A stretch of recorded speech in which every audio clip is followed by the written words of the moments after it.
সম্প্রতি এক ফেসবুক স্ট্যাটাসের মাধ্যমে বিডিআর হত্যাকাণ্ডের সঙ্গে আওয়ামী লীগের তৎকালীন স্বরাষ্ট্র প্রতিমন্ত্রী সোহেল তাজের জড়িত থাকার দাবি করে বিস্ফোরক মন্তব্য করেছেন প্রবাসী সাংবাদিক ইলিয়াস হোসাইন।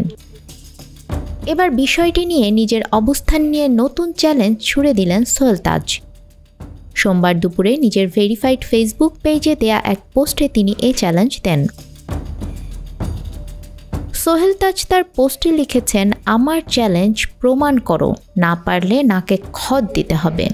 এ সময় তিনি আরও লেখেন, একটি স্বার্থান্বেষী মহল থেকে আমার বিরুদ্ধে বিডিআর হত্যাকাণ্ডকে ঘিরে জঘন্য মিথ্যা অপপ্রচার করা হচ্ছে। আমি এর তীব্র নিন্দা জানাই এবং এ ধরনের মিথ্যাচার থেকে বিরত থাকার জন্য অনুরোধ জানাচ্ছি। সঠিক সময়ে আমি যথাযথ প্রমাণ সহকারে এ মিথ্যাচারের জবাব দেব, তখন এসব মিথ্যাচারীদের নাকে খত দিতে হবে। আমি বরাবরই বলে এসেছি যে বিডিআর হত্যাকাণ্ডের তদন্তের স্বার্থে আমি সার্বিকভাবে সহায়তা করতে প্রস্তুত। এরপর তিনি আগের পোস্টের দুটি স্ক্রিনশট জুড়ে দিয়ে লেখেন, সত্য বের হয়ে আসবে ইনশাআল্লাহ।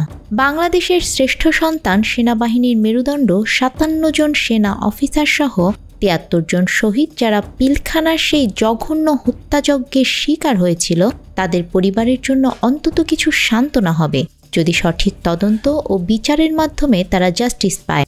আমি যে কোনো পুনর্তদন্তে আমার অভিজ্ঞতা ও পর্যবেক্ষণ দিতে প্রস্তুত। সত্য বলার সময় এসেছে।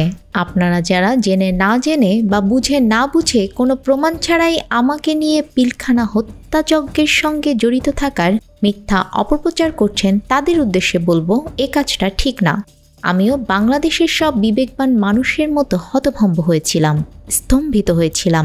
আমিও মানসিকভাবে মর্মাহত হয়েছিলাম।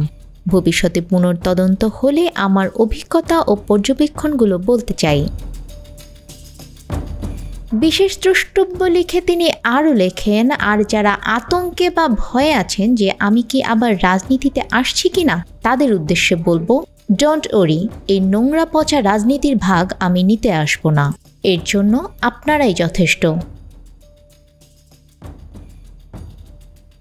নিউজ ডেস্ক, আমাদের সময়।